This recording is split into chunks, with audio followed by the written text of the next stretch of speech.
Coming up on Chopper's Political Podcast. You've been kicked out of the pub. No. Me neither. Me neither. No.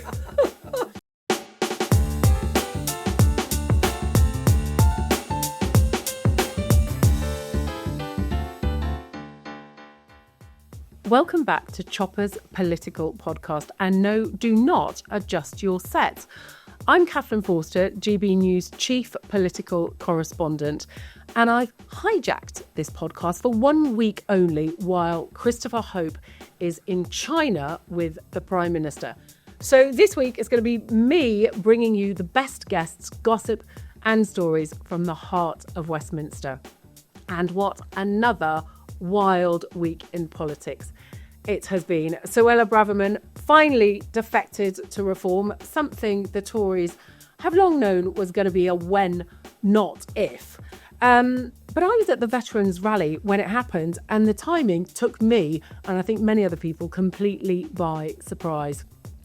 In Labour land, Andy Burnham, of course, was blocked by the National Executive Committee from standing in that crucial by-election.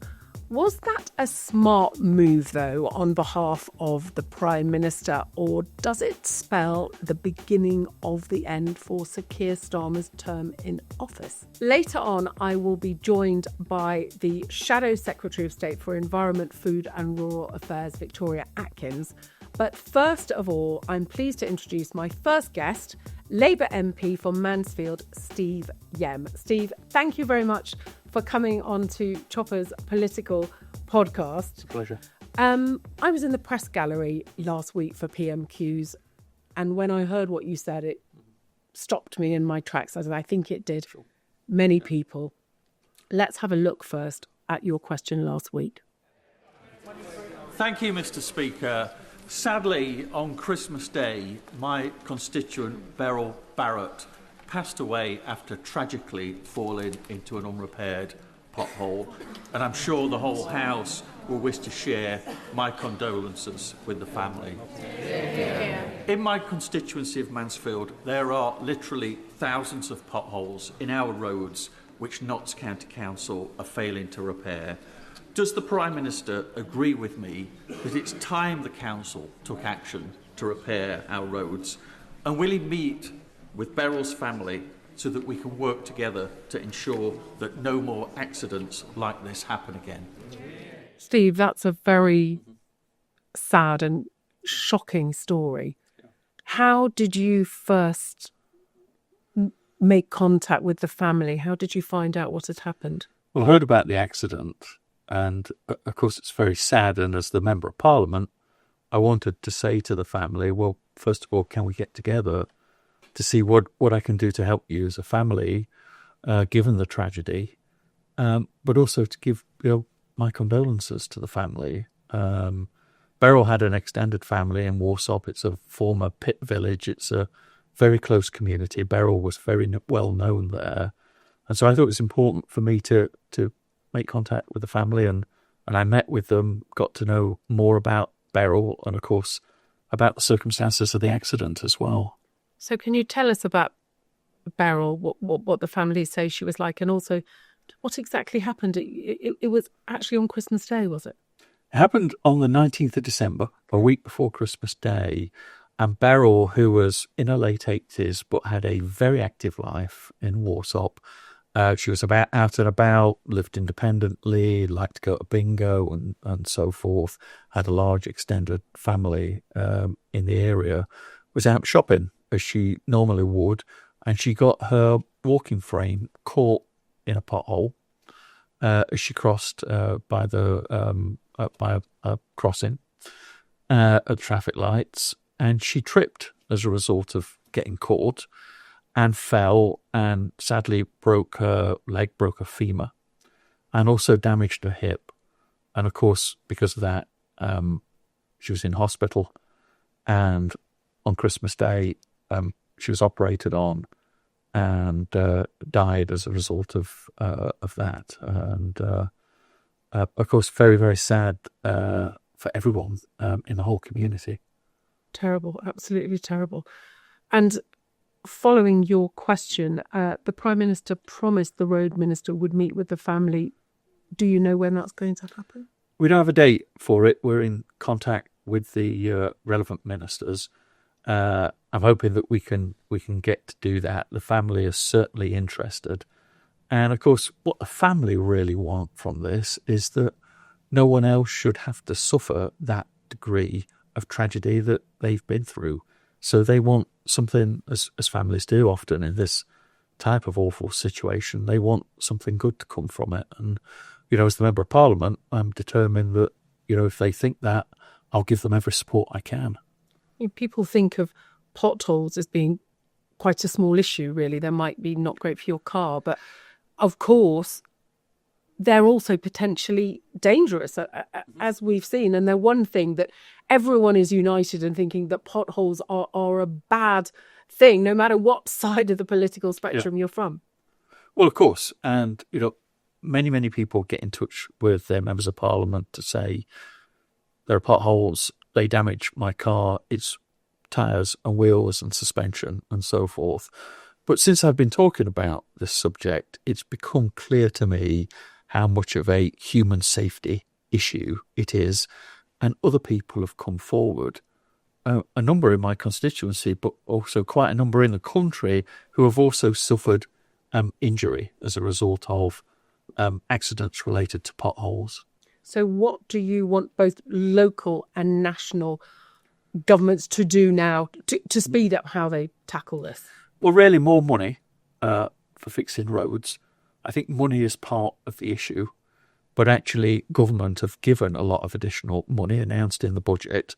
But what I'm saying to my council in Nottinghamshire is spend that money effectively and wisely. Too often I see, and many of my constituents will report to me as well, potholes that are filled in a very short-term manner. Some fellas will jump out of a van and pour some tarmac in a hole and stamp on that. And I'm saying to the council, let's think about how we can make repairs more resilient, how we can use new technology. And I think there are a lot of better methodology and practices out there. So, let's innovate somewhat. Let's make better use of that public money, particularly around these issues of how do we get to be more productive, fill more potholes, but also how can they be more resilient repairs and last longer? Well, let's hope that happens. Now, you have a petition, don't you, at https://survey.labour.org.uk/roads-Mansfield. If anybody would like, I'm sure people would like to sign that, to add their voices to that. It would be very welcome. And what we're saying to the council is think about the contractors you use, think about quality, and think about some particular aspects of better technology.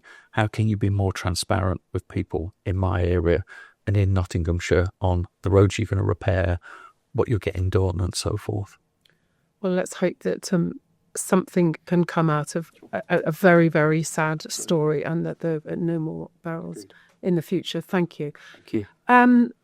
Right, can we sort of broaden out a bit now? Yeah. You represent Mansfield in Nottinghamshire. Mm-hmm. That constituency voted 70% to leave, didn't it, in the EU referendum? It was a Labour seat for about 100 years, went to Conservatives to Ben Bradley in 2017, and then you came in last year. Reform is going to be a threat to you there, isn't it? How concerned are you about them, given where they are in the polls and where Labour is at the moment? Well, of course, we're always concerned. We look ahead 3 years to the next election. But I do think that our fate is really about making sure that we understand what people in Mansfield are expecting of us and how government delivers on that. And I completely understand that my voters in Mansfield voted to change the country. They were fed up in 2024. When I meet them and listen to them, what I hear from them is that they're somewhat of the view that they've not got the change that they want yet. That they often see that as a work in progress, but they're a bit frustrated by that. And I understand completely if we don't deliver on their key priorities, then they'll look for that change elsewhere. Whether it's Reform or another party, I absolutely understand that they'll want to do that. And, they were pretty unhappy with the last government and they're somewhat unhappy with this one. So, of course, they're going to consider their alternatives. It's quite proper that they do that.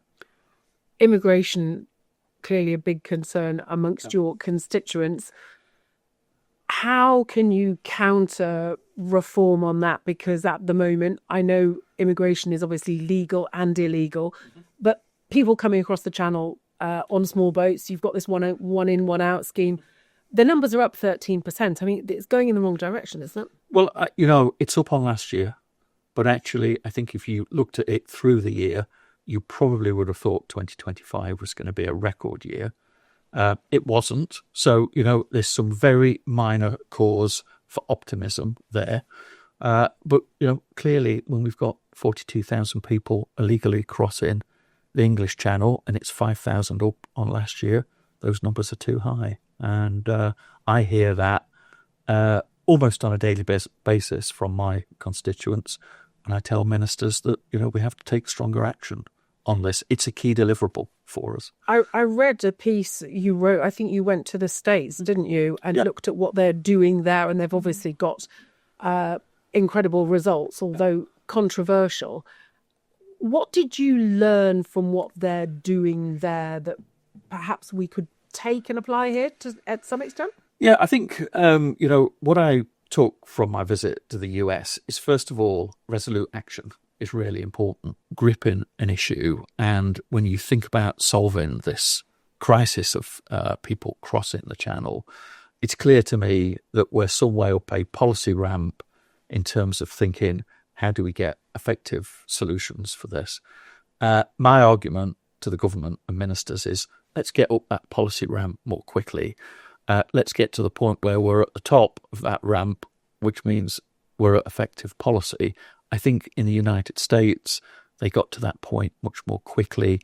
They've been able to reduce border crossings on the Mexico border by something like 90%. I think that we can do that. I think that we've done some good things already. We've got some other things that the Home Secretary is talking about. But ultimately, I think we need to go as far as it takes to solve this problem. Go as far as it takes. I mean, the Tories had the Rwanda plan. Labour came in, they ditched it. They said it was a gimmick. Rwanda apparently is now threatening to sue the government over that. The need for a deterrent. I mean, America have clearly deterred people from coming. We're not really doing that, though, are we? I mean, return hubs, Rwanda. Was it a mistake to ditch Rwanda? I don't think it was. And, we could go through a kind of full critique of Rwanda and why it failed. I think there are a number of reasons for that, principally that it was illegal under UK law, and the last government knew that. But I think that there is a strong case for saying, how do we provide an effective deterrent? And I think a third country return hub is probably going to be an important part of that. So wherever that is, likely, let's say in Europe, Kosovo, or somewhere else in Central or Eastern Europe, this idea that if you cross the channel illegally, you'll hear your asylum claim heard somewhere else. And if that asylum claim is granted, it will be in that country. I think that that's a really important principle, because if you think today that 300 people would cross the channel, if they did, that they know that they will hear their asylum claim will be heard somewhere else in the world. And then tomorrow, 100 cross, and they all know their claim will be heard. And then on Thursday, the same thing. I think very quickly there will be the idea that if you cross the channel illegally, you will not be staying in the UK. I think that's the point at which we'll actually make some real progress in the way that the United States has. So I made that argument back last summer after coming back from Washington, that I thought, well, we need to do a number of things. I think there's some things that we can learn from Europe as well, particularly from Denmark. But I do think we need to learn from the United States about policy grip that this is a national emergency for us. It's completely unacceptable to my constituents in Mansfield. And actually, that strong deterrent. But unlike Rwanda, a deterrent that's legal under UK law, that's economical and is scalable to the needs we have. Well, I think a lot of our viewers and listeners will be very happy to hear that from a Labour MP. Let's see if Shabana Mahmood wants to go that far. As you say, it sounds like it might be necessary. Going back to reform, obviously Labour are worried about the threat from them, but increasingly there's a threat from the other side, from the Green Party as well. In fact, if you look at where 2024 Labour voters have gone, the ones that have deserted you so far, more of them are going to the left. How worried about the Greens are you? Well, I mean, I think we should be concerned if we're thinking about the election 3 years out, that those voters on the left, whether they're Green voters or Liberal voters, we provide them with the means and some incentive to think that they want to get behind the Labour government, particularly in constituencies like mine, where voters are really going to face a choice between a Labour candidate and a Reform candidate. So I think voters on the left they're quite good at voting tactically. You know, we saw a lot of that in 2024. But I think at the same time, we've probably got to hope that there continues to be a serious split on the right. Well, that certainly benefited you, that split in the last general election. Now, something you've got strong views on, as I understand it, are the zero emissions vehicle mandate. Tell me what your thoughts are on that and why. Well, what I see when I talk to my constituents, and I've got workers who live on my street in the constituency in Mansfield, they're very concerned.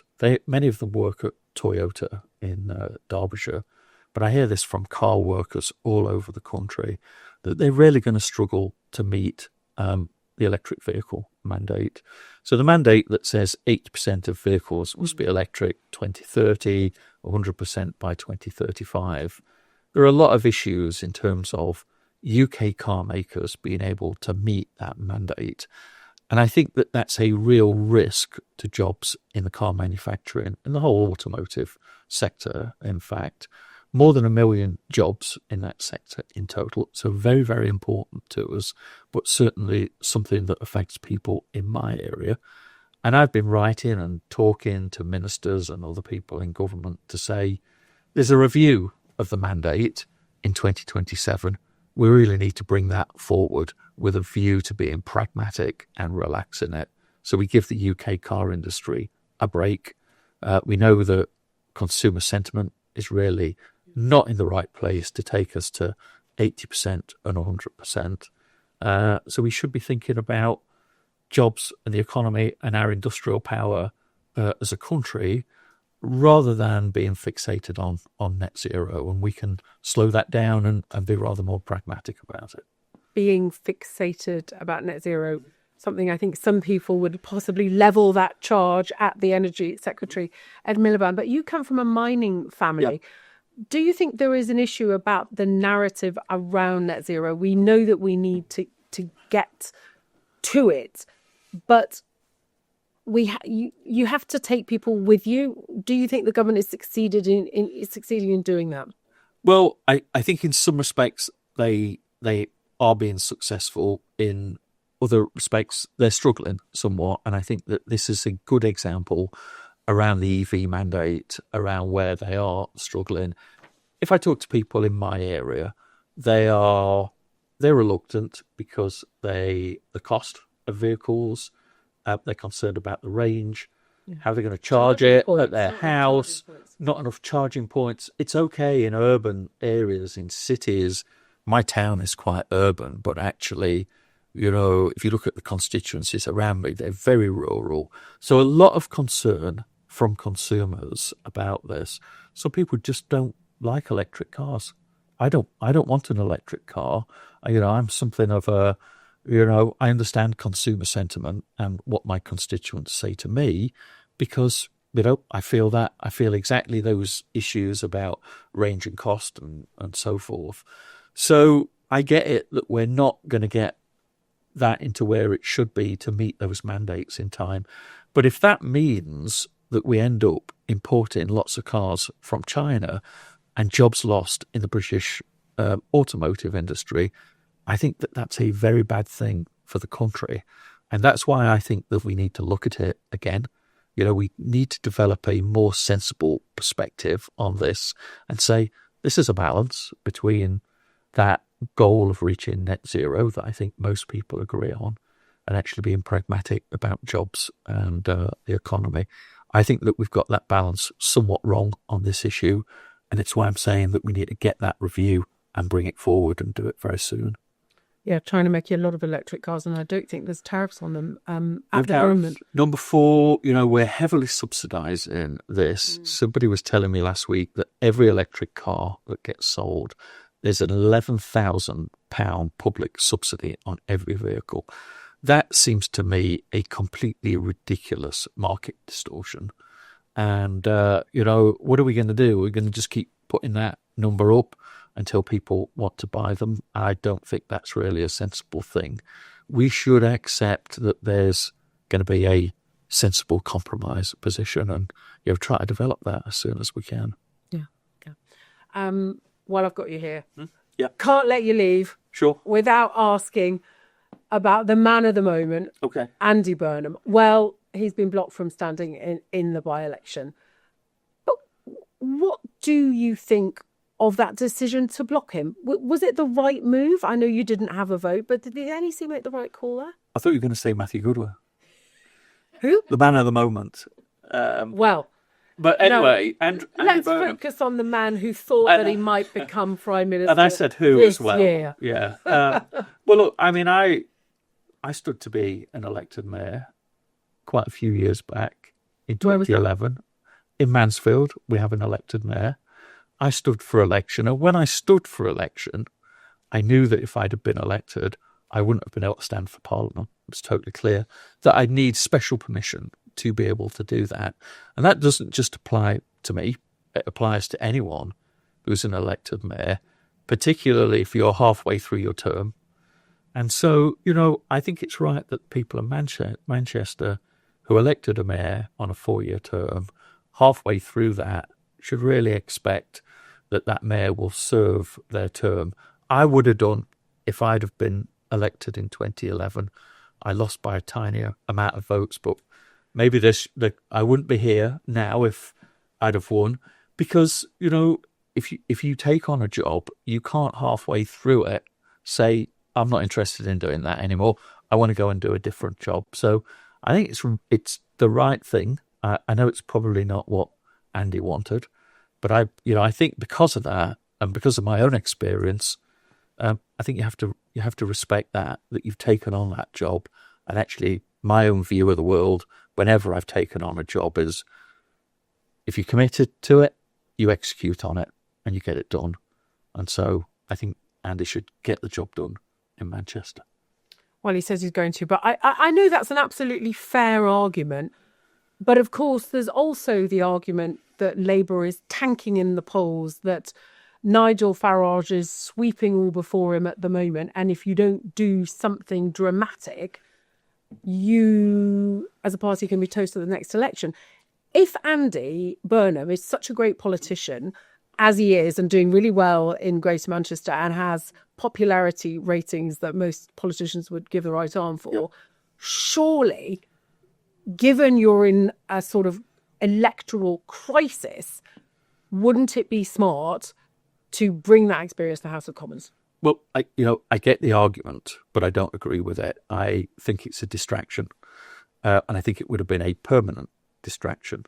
I think it's far more important that we get on with the job of governing the country and going back to the things that we said right at the start of this podcast, that we get on for delivering for people in places like Mansfield, because it doesn't matter who's the Prime Minister. It doesn't matter who the people are at the top. Fundamentally, government needs to deliver for people on those things that are really important to them. And we can't expect that if we have another person in number 10, but we don't do all those things about delivery, that the government, the voters will turn a blind eye to that. So our real focus should be delivering on those issues like jobs, the economy, the health service, securing our borders.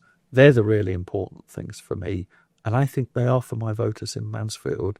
And so that's my determination, not to be distracted by all of this, that we need to get on with the job and, not despite the personalities and the drama and so forth, I do think it's the right thing. And look, we didn't select or announce our candidate in the by-election yet, but I'm expecting that members will have a range of very high-quality candidates, and members will decide who that will be. Well, let's see what happens. And I think something that everyone will agree on is it is, at the end of the day, all about delivery. Sure. You have promised change. You have to deliver on that before the next election. But Steve Yemm, thank you very much indeed for coming on to Chopper's Political Podcast. I hope you'll come in again. Thanks so much. Certainly will. Thank you. Hello, I'm Bev Turner. Now, it can feel like the money in our bank accounts at the moment does not keep up with the cost of living, and maybe there's a solution. I'm here today with the CEO of TallyMoney, Cameron Parry. Cameron, what is TallyMoney? Well, Bev, with TallyMoney, you get a current account and a debit card, but instead of pounds, you use milligrams of gold as your everyday money. So why gold? Gold traditionally is a great store of value. It has, on average, gone up at over 11% per annum for the last 25 years against the pound. It's tripled in value in the last decade. And in the last 2 years alone, it's increased by 50% against the pound. Banks' savings products just can't compete with that level of growth. But this isn't just about gold. This is about a currency that you guys have created at TallyMoney. Explain it to me as though I'm an idiot. So, look, people need to be able to hold their earnings and build their savings in a money that retains its value and remains in their legal control and remains theirs to access, away from government control. Great. You had me at not exposed to government control. You should feel safe and happy with your money. You should have peace of mind the more money you see in your bank balance, and that's the type of thing we're trying to deliver and give people choice in the type of money they get to use every day. Brilliant. Thank you so much, Cameron. Thank you.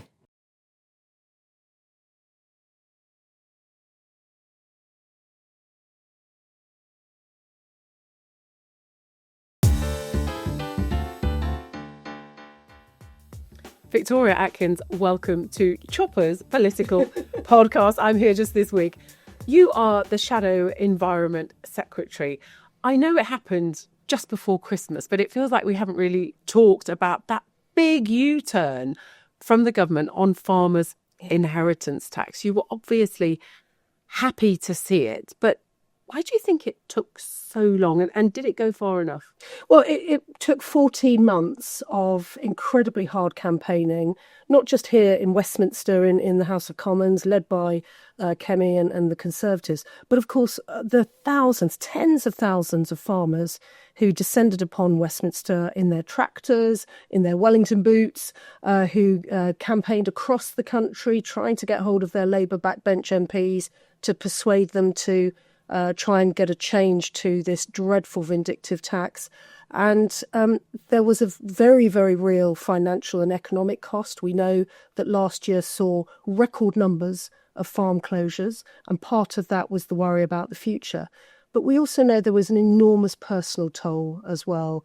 And I tried to raise that at every time I could, every opportunity I could. And the concerns of families up and down the country with some of their very, very upsetting personal stories were just dismissed by Labour ministers. And I found myself 3 or 4 days after the last day of the parliamentary term. We're all getting ready for Christmas, of course we are. It's that, a couple of days before Christmas Day. And the Thursday before, DEFRA ministers, I'd had the chance to ask them questions, and they had reconfirmed that they were going ahead with the family farm tax. Rachel Reeves, of course, had reconfirmed through the budget a month or two earlier.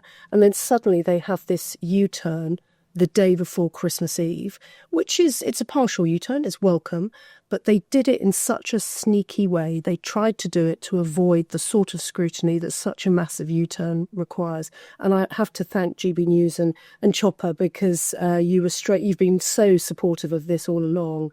And Chopper was straight onto it, and I was being interviewed by him that afternoon and then doing the morning media round on Christmas Eve. But it's good news for farmers, for some farmers, but the fight is still on, and we are still committed to abolishing this tax because we know the damage it's doing.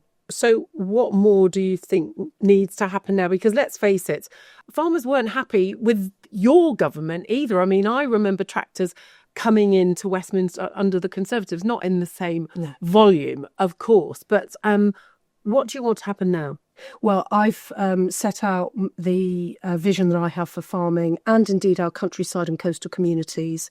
And it's a big piece of work and it's going to take us some time to do it. But the reason we're taking our time is that we know with policies such as the stamp duty, scrapping that we're going to bring in, when we put plans forward, we want them to be fully costed so that people can trust that we know that we can keep our promises on this. We are determined to do this under Kemi's leadership. But I have said first and foremost, the priority for farming under the next Conservative government will be to grow food, because as we see an ever more volatile international situation, those lefties that think we can just import all our food and who don't care about farming, they have to understand that that is not the case. We have to be able to grow our own food. And we also have to ensure that farmers have a level playing field. So I have made clear from the very start that we will maintain the very high animal welfare standards about which we're all proud, making sure that the meat that we eat is produced ethically and that the animals are looked after. That is in stark contrast to some of our opponents. So, for example, Reform want to fling the doors open on trade deals and allow chlorinated chicken and hormone-treated beef onto these shores. Not only is that incredibly unfair for British farmers, but it also means that it will be a massive lowering in animal welfare standards. And the reason that chlorine, for example, is used by other countries when they're producing their chicken carcasses is because they keep their chickens in such foul conditions that the chlorine is basically used to rinse out the pus and the bacteria and the suppurating sores that are sadly on the bodies of the animals. So we are determined that we are going to prioritise growing food, but to do so in a way that maintains the standards that we're so proud of. There's dozens of rural constituencies now represented by Labour MPs. Do you think that Labour really understand the countryside and the concerns of people living in it? And food security, the government talks about national security, but is food security something that just hasn't been uppermost in government's minds? I mean, farmers don't get paid much for the food in the supermarkets, do they? So on the point about Labour understand the countryside, no, I don't think they do. And that was very clear in all of the debates that we forced over that 14-month period about the family farm tax. We had Labour backbench MPs standing up. There was one who said, all Labour's are rich. Sorry, all farmers are rich, forgive me. And again, we know that there are, yes, of course, there are some farmers that are wealthy, but there are also an awful lot of farmers who may be asset rich. In other words, the land they've inherited over many decades is worth a lot if it were ever to be sold off, but their annual income can be as low as £7,000 or £8,000. I had one farmer tell me recently his turnover was £300,000 and he took an income home of about £7,000 or £8,000 that year. And he was working his socks off. And you think to yourself, we understand what that means, but not only do Labour not understand the countryside, they also don't understand how to run a business and the pressures that businesses face. And because very, very few of them have any experience of working in the private sector, let alone actually running a business. Whereas, of course, we in the Conservatives have many, many people who've run their own businesses, shadow cabinet. We have Mel Stride, ran an extremely successful business, and he's now Shadow Chancellor. Our business secretary spent 25 years building successful businesses. I was self-employed for my whole career before I came into politics. And so we understand the pressures that businesses, farming or otherwise, face. And Labour don't understand that either. Well, we'll come to pubs, obviously a huge topic at the moment, in a second. But beyond farming, What other challenges are there in the sort of rural economy that you're hearing about? Well, I've had the pleasure of representing Louth and Horncastle in Lincolnshire for the last 10 years.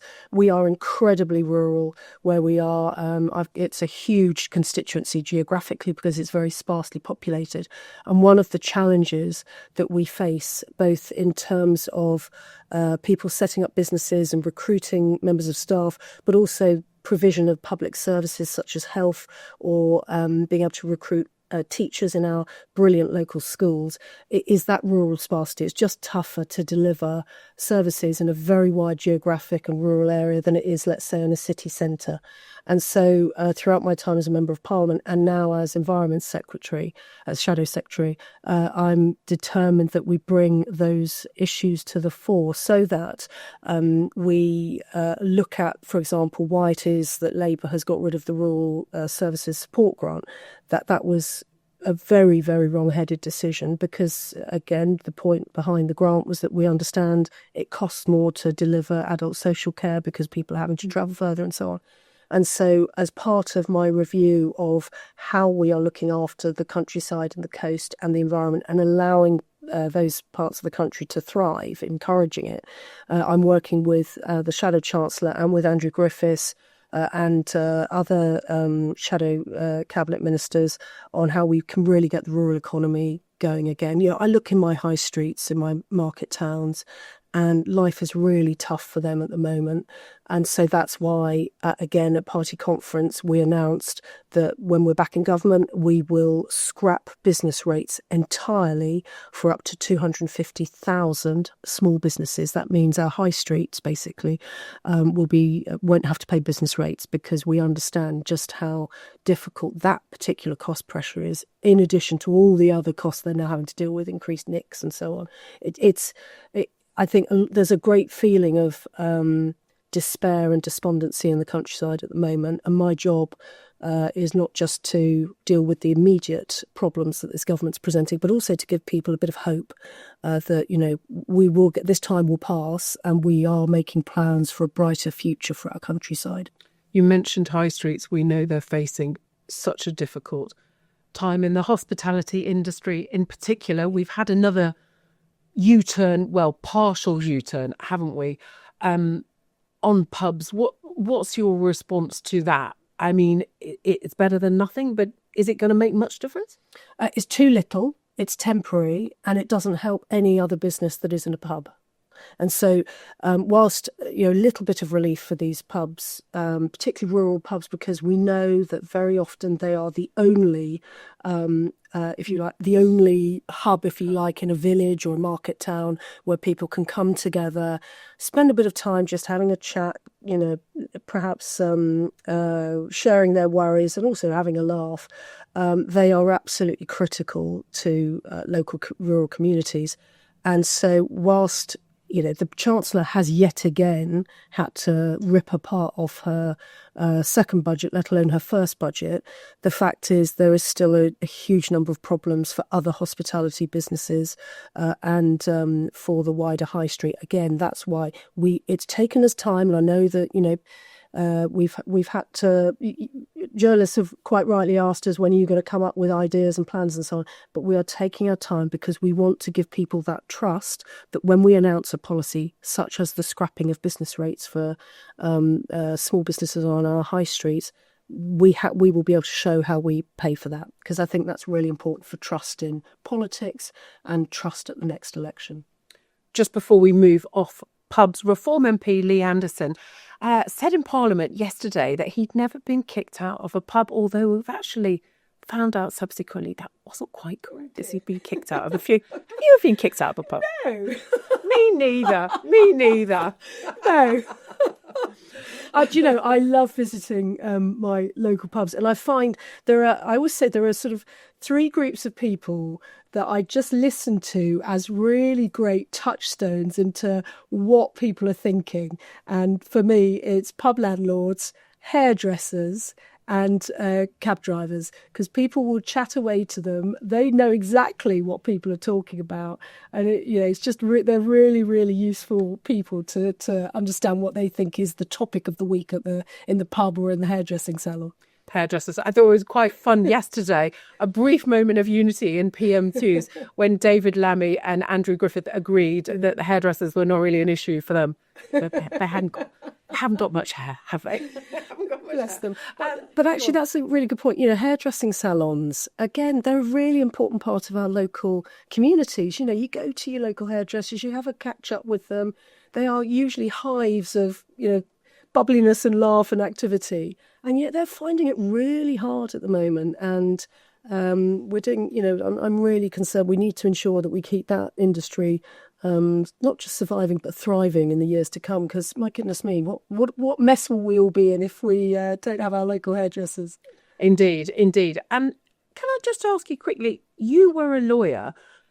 The Prime Minister very famously was a very big lawyer indeed. Do you think that is coming back to bite him now? We keep getting these damaging headlines of what he wrote or what he said when he was a lawyer. And look what's happening with the Chagos Island, which the government have insisted that they've got no choice but to hand over to Mauritius because of international law. Do you buy that at all? Well, just on the lawyer part, I was a criminal barrister for the whole of my career before I came into Parliament, and I developed a career prosecuting serious organised crime gangs, usually in frauds, because if we couldn't get them on the drugs, the guns and the murders, we'd get them on the money. And so, that has been a huge help to me in terms of my work in the Home Office and in the Ministry of Justice when I was ministers in those departments, because it meant I had, I understood the problems that survivors of domestic abuse or victims of crime were facing in the court system. What the difference between me and Keir Starmer is that he chose to become a human rights specialist. And he was appointed, I have to say, to the genuine puzzlement of the criminal bar, the criminal barristers at the time. He was appointed Director of Public Prosecutions by, I think, Tony Blair or Gordon Brown, one of them. And none of us at the time understood why, because he was a human rights lawyer. And what were they doing appointing a human rights lawyer to lead the CPS when there were plenty of really good criminal QCs who could have done the job really well? We now know, of course, because it turns out Keir Starmer, a few years later, is a Labour MP and then Prime Minister.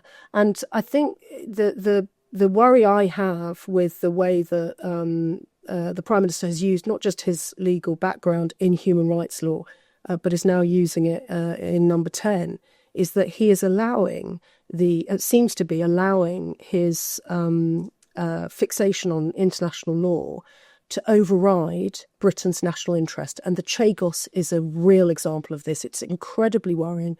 This little set of islands that I dare say most of us hadn't heard of until a couple of years ago. Suddenly, we all understand just how vital they are to our national security and the national security of the Western world and democracies and, us being able to live and let live in our communities. Those islands are pivotal in that. And what we are so worried about is that he seems to have put his adherence and his fixation on international law over and above Britain's national interest.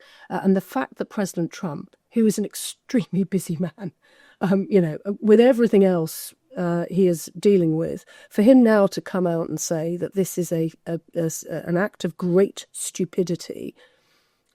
This government really does have to look again at this, because the basis on which they were justifying this decision was that it was supported by the US. That is clearly no longer the case. And it is the Conservative Party, both in the Commons but also in the House of Lords, who've done a fantastic job of opening this up and showing the folly of it.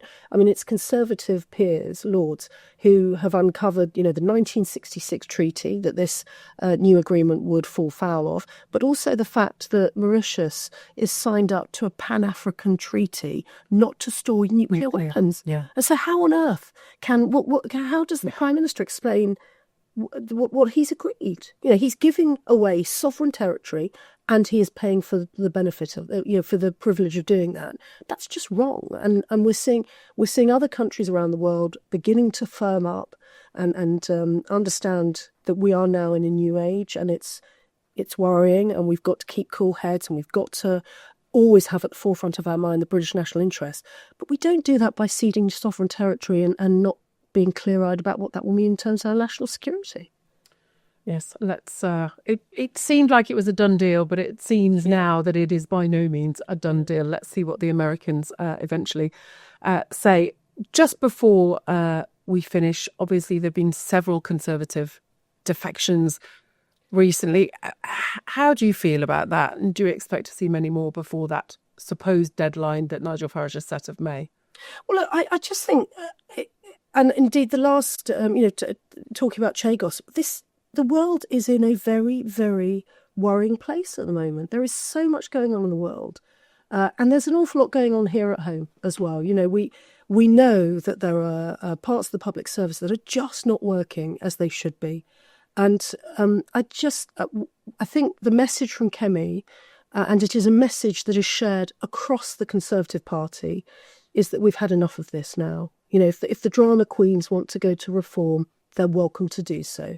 But we as a Conservative Party, we are the party of the right. We know our values and our principles. We are taking time to do that and to implement, come up with the plans that we will need for the general election. It is that sort of serious thinking that the country will need in 3 years' time. Who knows what mess the economy will be in, sadly. Who knows what the international stage will look like. And so we're using this time now to do this hard thinking through. And the fact that, you know, other people are choosing to have press conferences, taking away from veterans. They were supposed to be showcasing veterans, and instead they had Suella Braverman. I just think that shows not just a lack of seriousness, but also, dare I say it was a real insult to the veterans present. And the work that James Cartledge, Mark Francois, but many people across the Conservative Party have done over the years to support our veterans. We know where we stand. We absolutely will do everything we can to look after our veterans. We'll do everything we can to look after our farmers. We will also do everything we can to look after our national interest. Nigel Farage couldn't be bothered to come and vote last night on the Chagos debate that we had forced through. And we are the ones doing the heavy lifting in Parliament to hold this government to account. And every one of these little rallies and parties that they have detracts from the serious work we are doing to hold this socialist government to account. Just finally, lots of Labour MPs very unhappy with the Prime Minister because they see where they are in the polls. They think they're going to lose their seats at the next election. Many people thinking about getting rid of him, changing him for somebody else. Obviously, the Conservative Party have got a lot of experience with taking out leaders. What would your advice be to Labour MPs? Should they stick with him or should they twist and maybe have a go with somebody new? I'm not going to give Labour MPs advice on what they do. The one thing I will say, though, is if they do have a change of leadership, they're still stuck with the problems that this Prime Minister has. So the reason that there are headlines today saying that this Labour government won't, in fact, reform welfare isn't because necessarily, the Prime Minister is incredibly weak, but it's because his backbenchers don't want to do that.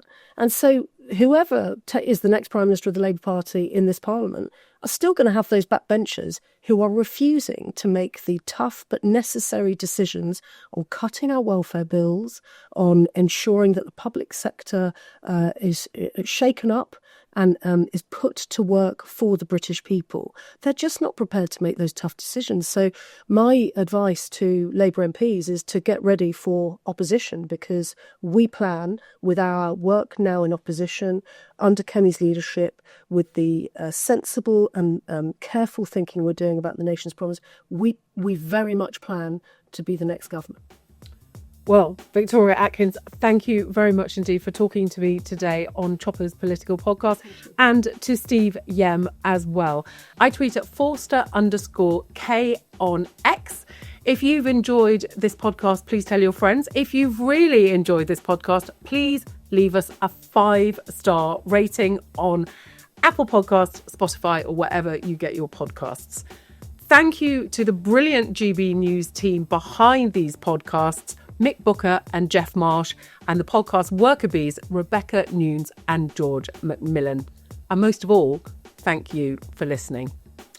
And if you want less chopper in your life, and who doesn't, you can find me during the week on GB News with your latest political stories. Keep up to date with all our political reporting on our website, gbnews.com. And until next time, goodbye, or as our fabulous Spanish producer would say, and she is the mastermind behind this podcast, adios.